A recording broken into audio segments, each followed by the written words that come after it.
This is the X-Zone Broadcast Network, broadcasting worldwide on broadcast affiliates and satellite program providers, including CNN Broadcast Network, Sirius Satellite Network, Star Media, Good News Radio Network, Angel Broadcast Network, Wiki Broadcast Network, and WPBN TV. For more information on the X-Zone Broadcast Network, visit us at www.xzbn.net.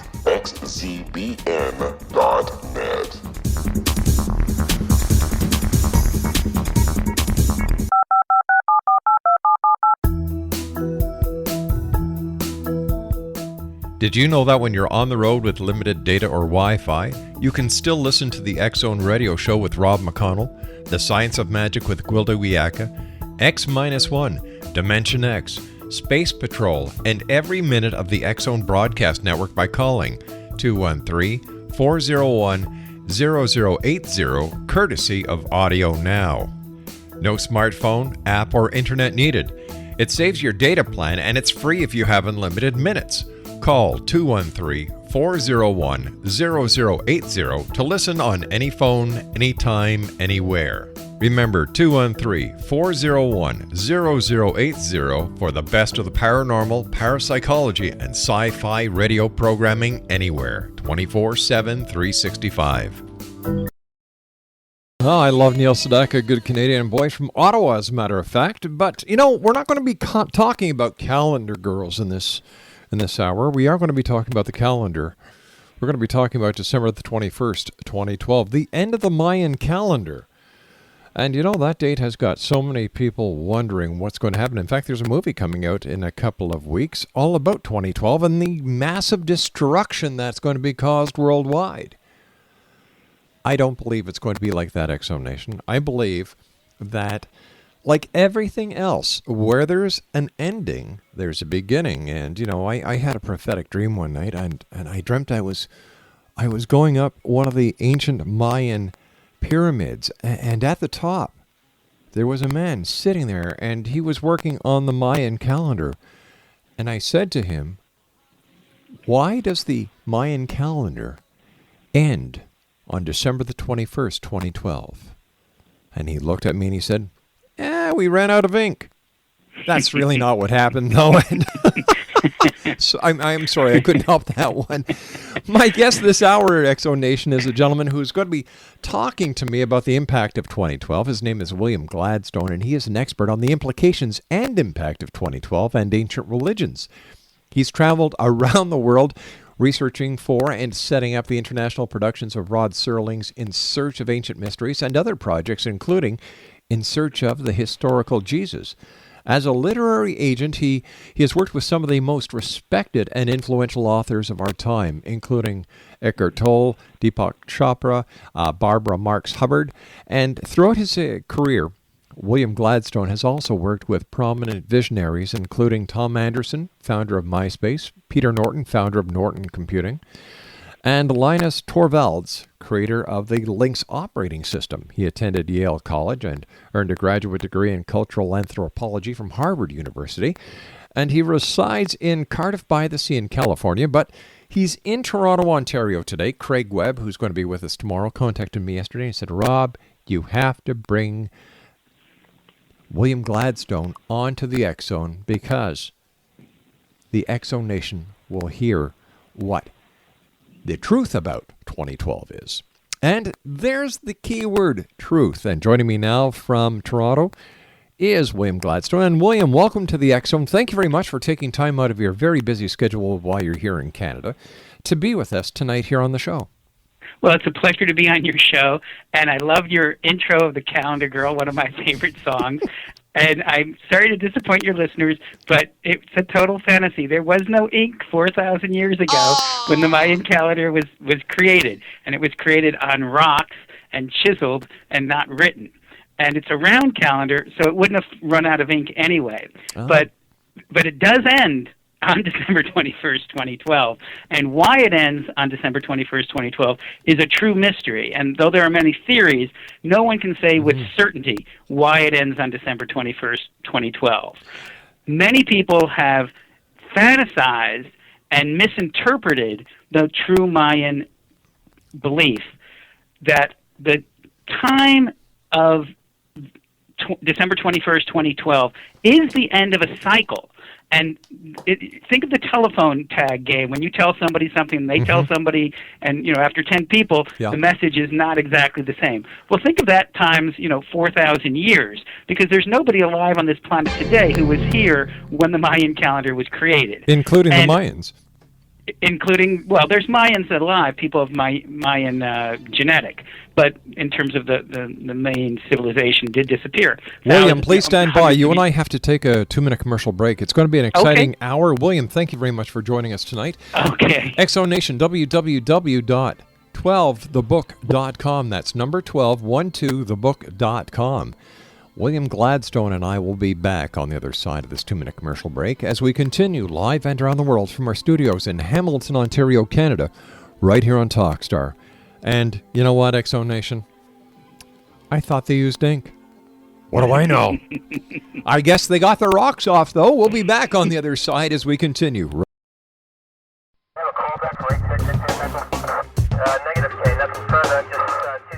In over 36 years in law enforcement, I've learned a few things. The most important is the proper gathering and preservation of evidence is vital to putting the bad guy behind bars. It's no different in the world of paranormal investigation. Whether it's the search for the afterlife, cryptozoology, extraterrestrials, and UFOs, how we gather that evidence of their existence, preserve that same evidence, and present it to a court of our peers will make the ultimate difference in proving the existence of worlds and entities that are beyond our imagination.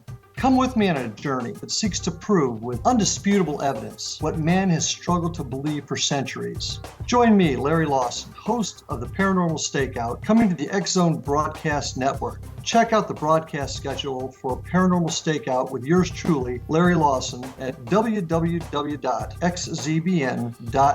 For more information about me, my travels, and my team, check out our website at www.paranormalfbi.com or join us on Facebook at Florida Bureau of Paranormal. And welcome back to the X-Zone, everyone. My name is Rob McConnell. My very special guest this hour is William Gladstone. His website is www.12thebook.com. That's the numeral 12thebook.com.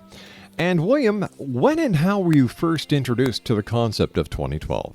Well, the very first introduction I had was as a very young boy, reading about the Mayan and the Aztecs and the Olmecs. I, for some reason, just had a natural interest in South America.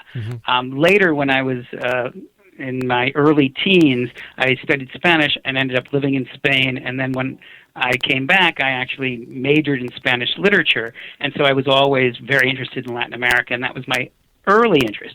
At the same time, I was interested because of my basic fascination with numbers. I was always a numbers person. In fact, the main character in my novel, The 12, is based on my own life. And the character of Max Duff only speaks in terms of numbers and images. He doesn't actually speak until he's 6 years old, which was true for me as well. And so I was always fascinated with numbers. And my own birthday happens to be 12/12. And so the 2012, even when I was very young, even probably before I was speaking, fascinated me because of the connection with my own numerology. So I've had a very long interest in it, and then when I went to Harvard University and I studied anthropology, my initial field work was in South America as well. So I ended up, becoming a bit of an expert on the Mayan, though not, at the level of John Major Jenkins and some of these other people that have, written, these heavy tomes. I have read all of their books, but I wrote the novel The 12 as a lighthearted but truthful story of the essence of 2012. And I was very pleased. I sent a copy of my manuscript, The 12, to Jose Argüelles. And he said, and for those who don't know, Jose Argüelles is really the person, he is an anthropologist and a professor, but more importantly, the popularizer of 2012. 25 years ago, he created an event, a worldwide event with over 1 million people participating it was called the Harmonic Convergence. And it was the first time people were made aware that the Mayan calendar was ending. And because I knew of Jose, I wanted to get his opinion on my novel, The 12, and I sent it to him, and I'd had no previous contact with him of any kind, and he wrote back that he doesn't even know why he read my book because he's so busy, but he was drawn into it, and that, in his opinion, what I describe as the sort of climax of 2012, of December 21st, 2012, is exactly what he believes the Mayans have intended to communicate to humanity at this time, and he's become, one of my great supporters for the novel, and, this was one of the reasons, frankly, I went ahead and really pursued the publication of the novel, as well as we're in discussions for our own film. One of the things I really think is important to say this week, particularly with this big 2012 film coming out on November 13th, is that the version that this film is doing is not based on my novel, The 12, and is, in fact, a completely false interpretation of the Mayan calendar. And if you want the real story, which is a story of hope and also a story of transformation, something major is going to happen on December 21st, 2012. I agree. But it's going to be much more subtle than what's in this movie, and it's an opportunity for positive transformation, not for the destruction of the planet. And that's exactly what we need in today's society, is positive reinforcement, because mainstream media, if it don't bleed, it don't lead. And it seems that the most shocking, the worse a movie is, the more money it makes. Well, not always, but too often, yes. I mean, I'm not super critical of this movie. I actually see it as a positive thing. I think that the universe is quite complex, and it's not so easy to say, black, white, good, bad. And there actually is a lot of good that I think is going to come out of this movie, primarily in that it's going to draw attention to 2012. And I think that's a very positive thing. And it's also going to draw attention to the fact that we are, as a human species, at a perilous place in our evolution. We are the first generation in the history of the world that could destroy this planet. And frankly, a lot of what's going on right now is very destructive. So I see 2012 as more of a clarion call to each individual to wake up and start taking responsibility for the benefit of others and themselves, so that we don't have the kinds of calamities that these movies are making, and we don't encourage this kind of negative thinking. Thought does direct energy, and human beings and what they think and what they do will have a major impact on whether this particular planet Earth 100 years from now will be a nice place to live or not. Tell me, what other religions and or cultures view 2012 as a year of significance? Well, it's amazing. Once I wrote the book, and I should explain that the novel The 12 was written because it was a true story. I had a near-death experience, which I give to the main character, Max Duff. And in this near-death experience, I was given 12 names. In reality, I forgot who these names were, but it stuck with me, and the whole experience of near-death is quite amazing. And then in 1979, I met a woman who had almost the identical near-death experience that I had. And she actually remembered her 12 names, and that was the inspiration to write the original film treatment for the novel The 12. In the novel, and this is the part that is, I guess, creative and fictional, I did go out and explore other religious traditions. When I had the 12 names, my first thought, of course, being part of North American culture, was, it has something to do with the 12 apostles. That's the most famous 12. Right. But then as I started doing more research, I found out that 12 is at the basis of almost every major religion. Even the Hindus have 108 as their sacred number, which of course is 9 times 12. But even the Mayan had the 12 princes of Ixbalba, which is a 12. You have the 12 knights of the Round Table. You have the 12 adepts of Atlantis. You have the 12 tribes of Israel. And it goes on. You still have, and even in our everyday lives today, there's, why do we have a dozen? What's so special about 12? Why couldn't we have had 8 or 9? Well, as I was saying, so this number 12 seems to be at the base of most major traditions and world religions. And then I connected it back to the 2012 phenomena. And I found that most ancient traditions, including some very large ones such as the Hindu belief, in the end of a cycle, the end of a calendar, not the Mayan calendar, but the end of their own calendars. And the Hindu Kala Yuga is coming to an end, more or less at this time, not precisely in 2012, but close. And the same is true for beliefs from Hawaiian, Tibetan, Hopi traditions. And so we are clear that it's not just the Mayan who are saying that December 21st, 2012 represents a new beginning, but many other traditions. Because in all of these other traditions, they're also saying that we're coming to the end of a denser, less evolved vibration into a new, higher vibration. So I really see that there's lots of evidence for positive news, whereas there's very little evidence that this is going to be doom and gloom. Of course, you have Nostradamus and you have some other, predictions of destruction. But most of them, I believe, are misinterpretations. When people say it's the end of the world, what does that really mean? There's a level on which the world ends and begins every second of time. So I think you have to be very careful when you have people with these dramatic predictions of floods and fire and havoc. I don't think they're based on very much scientific evidence, if any at all, and I think that they're alarmist and not very productive. I think I'll stick by the song that Rem came out with a couple of years ago. It's the end of the world as we know it. Right. Because and that can be a very good thing. Exactly. If you look at a lot of what we know right now, we've done some pretty ridiculously stupid things as a human species. No. Some cruel things. Really? So I'm fine for the end of that part of our world. You and me both. Like you and I were talking off air, and I believe it's going to be a time of positive change. I think that people are finally going to realize that, you know what? This planet right now is all that we have. Look what we're doing to the planet. Look what we're doing to the environment. Look what we're doing to the oceans. Look what we're doing to each other. Well, this is the main reason I wrote the novel, The 12. I mean, I have a very good life. I didn't really, write this novel for fame, fortune. I have experienced all of that, fortunately. But I really had this overwhelming desire to be a force for positive change. And in the novel, The 12, everything in the novel is actually true. We even thought about possibly doing it as nonfiction. The working title was Memoir or Prophecy. And then we realized, well, you can't really call it something that mainly takes place after 2010, when you're publishing in 2009 a work of nonfiction. So we did make it a fiction, but I'm actually convinced that what I described as the way that these 12 separate people come together, and they represent every major religion, most economic classes. You have, young people, old people. They're from Peru. They're from China. They're from Japan. They're from Tibet. They represent every major religion, including atheism, which is sort of now a religion. And the thesis of the novel, The 12, is that these 12 people have to come together in a specific place at a specific time. And if they fail to do so, the positive predictions of 2012 may not come true. And I think there's a level on which, even though it's a novel and it's a metaphor, it's actually true.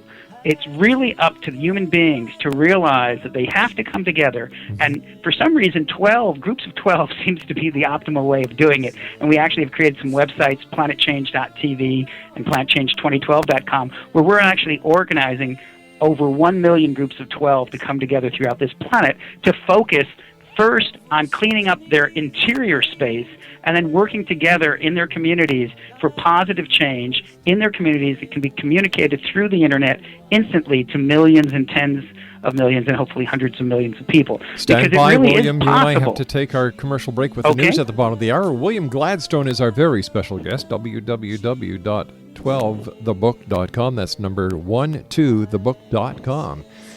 And we'll be back on the other side of this commercial break with the news as the X Zone continues live and around the world on the Talkstar Radio Network and our growing family of broadcast affiliates across Canada, the United States, Central America, the Caribbean, South America, the Pacific Rim, 24 Asian countries, and across Europe. My name is Rob McConnell, and this is the X Zone, and you're listening to us on Talk. This is the X Zone Broadcast Network, broadcasting worldwide on broadcast affiliates and satellite program providers, including CNN Broadcast Network, Sirius Satellite Network, Star Media, Good News Radio Network, Angel Broadcast Network, Wiki Broadcast Network, and WPBN TV. For more information on the X Zone Broadcast Network, visit us at www.xzbn.net.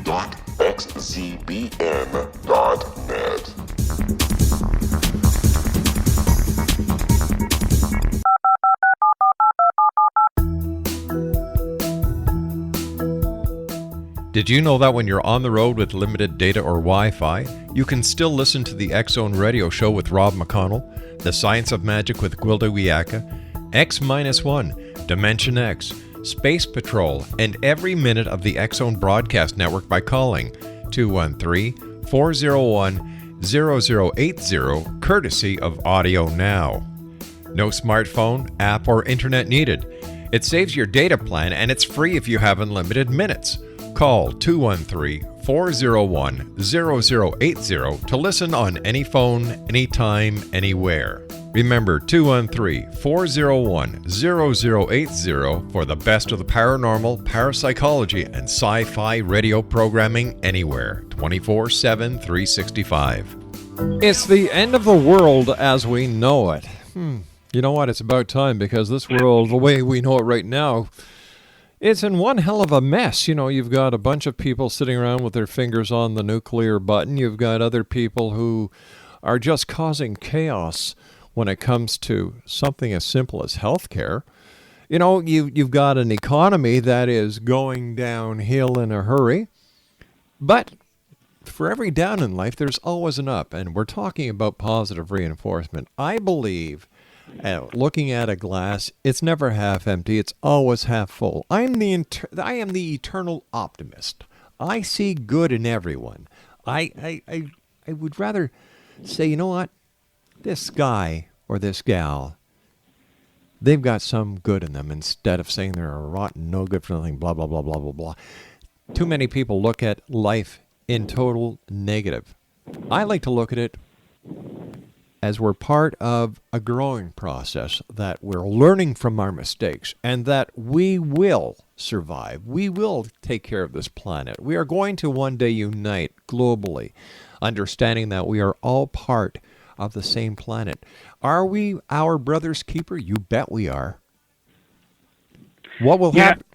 I'm sorry. I was just going to say, what else do we have to look forward to? Well, we have tomorrow to look forward to, because in every tomorrow there's always the hope of success, the hope of happiness, the hope of well-being, and the hope of success.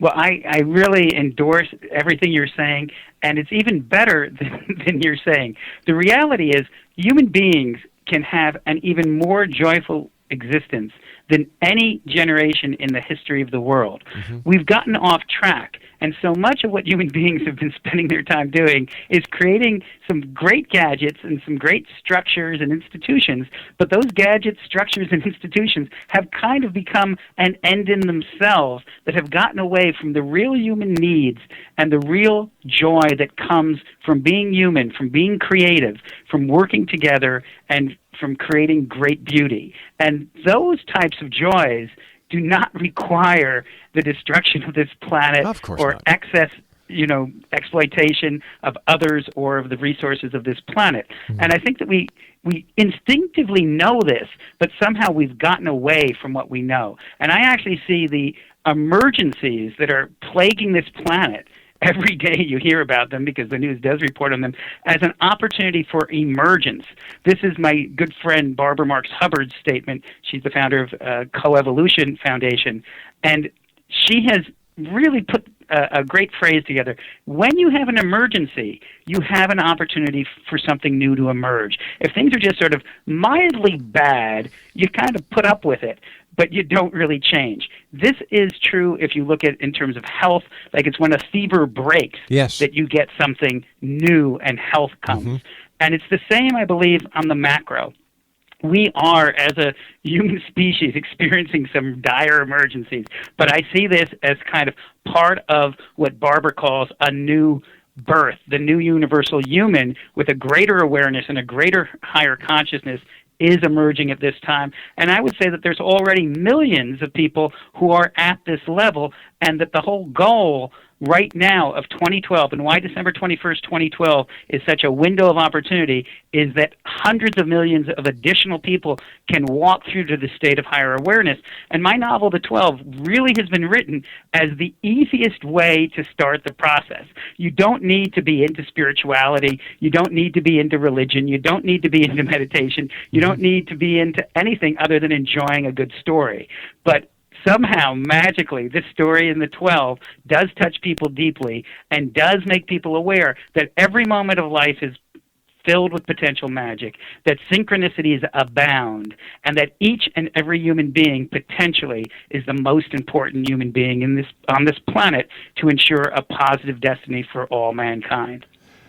Tell me, in The 12, you introduced the concept of the One. Do you believe there is one individual who will play a pivotal role in December the 21st, 2012? Actually, I don't. In the novel, we use that mechanism, and we use the mechanism of the one in the novel because most world religions have talked about the one, and most people are always looking outside of themselves. I don't want to give away the novel, but the one is really a metaphor that every single human being is potentially the one.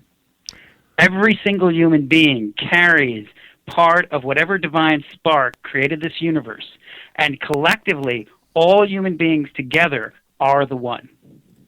1-877-528-8255 is toll-free throughout the U.S., Canada, Alaska, and Hawaii. My very special guest this hour, Exonation, is William Gladstone. His website, www.12thebook.com. That is the number 12thebook.com. When you're out talking to people about 2012, and what is the main consensus of John Q. Public as to why they put so much into December 21st, 2012, and have they forgotten what happened during Y2K? Okay, this is a very complex question, and there's not a simple answer. Part of what's going on, obviously, when you have media, such as the Hollywood production of the movie 2012, that's going to arouse people's anxieties. It's a doomsday kind of film. It's going to get people talking about it. But they wouldn't have even made the film 2012 if there wasn't already a pre-existing fascination, almost obsession with 2012. Over 200 million people just this year have Googled 2012. So there's obviously a lot of interest in this date. One can argue from many perspectives that some of the reason for this is that the date is real. There was a famous anthropologist, Kroeber, who talked about the superorganic, which was the concept that somehow the thoughts of all humanity exist in the ethers and can be picked up by human beings. I think there is some truth to that. You also, of course, have the great psychologist that is more common, Carl Jung, who talks about the different unconscious, collective unconscious, and it's a very similar concept to Kroeber, though I believe Kroeber was better articulated, actually, but that's more of a specialty for anthropologists. But the reality is there is something real happening here. The Mayan calendar, unlike our calendar, was not an arbitrary set of numbers. They actually somehow observed that there's a wobble to the rotation of planet Earth, and that the cycle of this wobble, which has a technical name that I don't use, precession, is 26,000 years. And that this wobble is ending on December 21st, or this cycle of the wobble, 2012. That's quite remarkable. It's quite remarkable that they were able to, because I certainly have no way of measuring this or knowing that it's true. I don't think when I was going to school, I read any science books that talked about this. Scientists now, are much more advanced. But what about 4,000 years ago? How they figured this out is truly phenomenal. And then there are other signs in terms of alignments of planets in the galaxy, and there's other sort of strange things happening more or less at this time of 2012. So I actually believe that the public is interested because on some subconscious level there is information being received that 2012 is a real date and an important date. And that's, not the same as, what you had in Y2K, which I think was a totally manufactured fascination with the end. You had some, we changed our calendar, that's interesting. But from a scientific point of view, there was no validity to it whatsoever. Many computer companies and others found ways to make a fortune out of it. And that's going to happen again here with 2012. But unlike the year 2000, December 21st, 2012 seems to have some scientific validity as a date of something significant happening. Now, I believe that this significant happening has to do with the transformation of vibration on a very subtle level. And so people who are vibrating at sort of a high level may actually experience a sensation of change, but for the majority of human beings, they're going to wake up on December 22nd, 2012, not really perceiving that anything has changed. But my own personal belief is there will have been the beginning of a subtle change that will increase over time for many years. I believe that it's going to be a change that many people will wake up on December the 22nd expecting mass chaos. doom and gloom, and it's going to be just another beautiful day because they're not looking. I actually think it's going to be a more beautiful day than average, and actually it will be because so many people will be so relieved that they're still here. They'll start appreciating the simple things in life again. And then you've got the people who've written all these negative books, doom and gloom, who are going to be hiding for the hills. No, because they'll have pocketed a lot of money, and they'll be, they'll come and give some explanation, and then they'll find another date and go on and do it again. When you go through history and look at all the different times that people like Nostradamus, Edgar Cayce, and others have said the world is going to come to an end, and it doesn't, and yet people still believe in these guys. Like, hello, the light, the wheel's going around, but the hamster's dead. Well, there does seem to be some kind of morbid need. Why do we go to scary movies? We like to be frightened. We like to be scared. I don't really have an explanation for it because it seems very, implausible that there's going to be anything remotely similar to what this film 2012 is showing, and yet you already have millions of people logging into their websites and, preparing for the worst. It just makes no sense to me. 1-877-528-8255, toll free. My special guest this hour is William Gladstone, and his website is www.12thebook.com, 12thebook.com. You know what? Let's see. The movie's coming out on the 13th. You and I should get together on the 14th and see what the newspapers and critics are saying about it. Well, I intend to actually go see the film on the 13th because I want to be able to talk firsthand about it. But I won't be in Toronto, but from California, let's look at our newspapers, your newspapers, and see what happens. That sounds like a plan because once again, I don't go to scary movies. If I want to get scared, I just open up my wife's Visa bill. That does it for me. But there are still, once again, as you and I were talking before, so many wonderful things in this planet and in our lives that most people really don't look at and can't accept it as a wonder. For example, the birth of a child. Mm-hmm. It's a miracle. Exactly. It's an absolute miracle.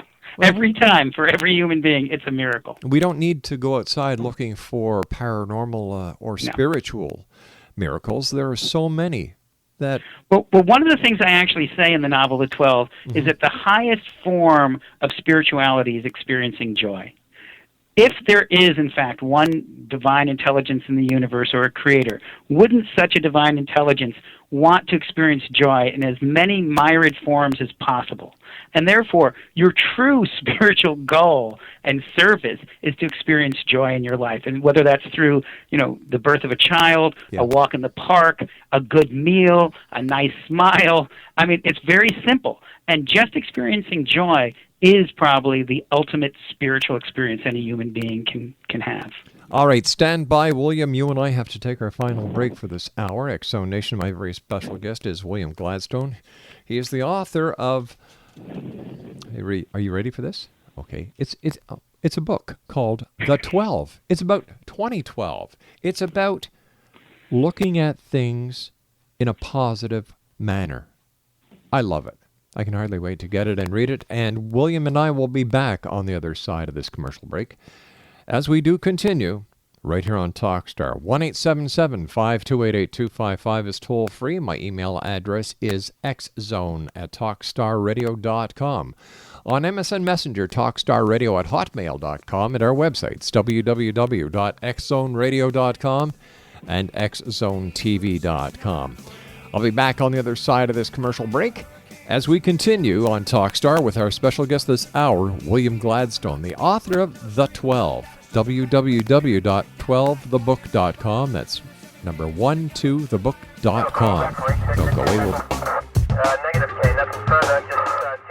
In over 36 years in law enforcement, I've learned a few things. The most important is the proper gathering and preservation of evidence is vital to putting the bad guy behind bars. It's no different in the world of paranormal investigation. Whether it's the search for the afterlife, cryptozoology, extraterrestrials, and UFOs, how we gather that evidence of their existence, preserve that same evidence, and present it to a court of our peers will make the ultimate difference in proving the existence of worlds and entities that are beyond our imagination. Come with me on a journey that seeks to prove with undisputable evidence what man has struggled to believe for centuries. Join me, Larry Lawson, host of the Paranormal Stakeout, coming to the X Zone Broadcast Network. Check out the broadcast schedule for Paranormal Stakeout with yours truly, Larry Lawson, at www.xzbn.net. For more information about me, my travels, and my team, check out our website at www.paranormalfbi.com or join us on Facebook at Florida Bureau of Paranormal.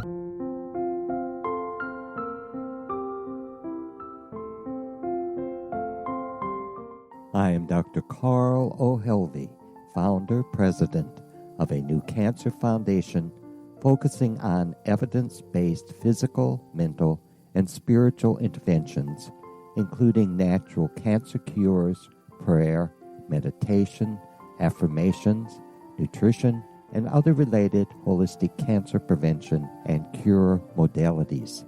These are used in cancer education, research, and financing care. I ask for your help to continue this important work by donating at www.holisticcancerfoundation.com.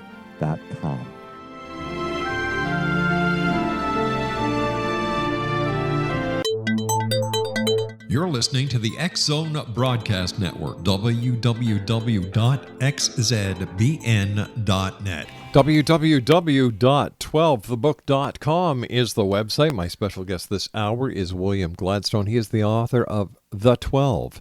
First of all, William, thank you so much for joining us tonight and for writing this novel. Where can listeners go and buy a copy of your book? Well, in Canada, it's in every Indigo. It's in all the major bookstores. And, of course, you can go to Amazon.com. Mm-hmm. In the States, it's in every Barnes & Noble, every Borders, most of the independent bookstores. It's in at least 55 airport stores. It's in some of the Costcos.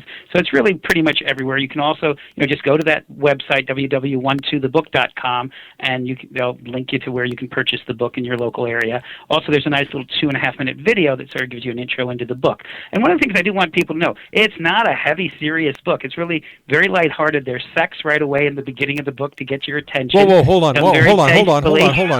There's what? Sex. Oh. This is a book for people who like to read and have fun. This isn't some dry book about the end of the world or spirituality and you got to give up everything. The main character, Max Duff, is kind of based on me. Somebody who's enjoyed more than his share of beautiful women, very good living, lots of money, power, all those things. And even this person ends up, without seeking to be, a key sort of spiritual player in the destiny of the world. That's I wonder how many guys. That's one of the reasons people can identify with the character and with the story. I wonder how many guys are going to be at a bar one night and say, "Listen, sweetheart, I know I just met you 30 minutes ago, but you know what? The world's coming to an end. So you really don't want to go." Well, we should have been playing the Kinks song then. Time won't let me wait that long. We'll play that one the next time you're on with us. These are fascinating days. These are days that are filled with excitement. They are filled with challenges, and a challenge is good. Well, I really tell this to people, and I sincerely believe this. Anyone who is alive on this planet today is blessed. Yes. Because it's not going to happen for 126,000 years, if ever, to have the opportunity to be a major player in whether this planet evolves in a positive or negative way, and each and every one of your listeners out there has a role to play. And you are blessed to be here right now rather than, having been born maybe in 1312 in some village in France or something without any control or ability to communicate with other people. Mm-hmm. This is really a very special time to be on this planet. And I believe that we are going to change to be positive influences on each other. We are going to learn, we are going to exchange information, and finally, we will respect one another. Well, I'll tell you, that's actually got to be the first step. We've got to start respecting each other, and then all those other things happen almost effortlessly. That's really the first step. William, I want to thank you again for joining us tonight. I can't wait to speak to you after you see the movie 2012. I guess you can give a... I've got to go. I've got to find out what these people are putting out there. I wouldn't normally go, but, I know it's going to be sort of whiz-bang, a lot of visuals. But if you want the real truth about 2012, read the novel, The 12. William, thank you very much for joining us. Have a safe trip back home, and I look forward to talking to you on the 14th. Take care of I yourself. look forward to talking to you as well. Thank you so much. My pleasure. William Gladstone has been our guest this hour. www.12thebook.com. Still to come on tonight's show, Michelle Payton will be with us, and I think I'm going to get on my soapbox and talk about Balloon Boy, because now apparently the Heenies have hired a lawyer to go after the sheriff. My name's Rob McConnell. This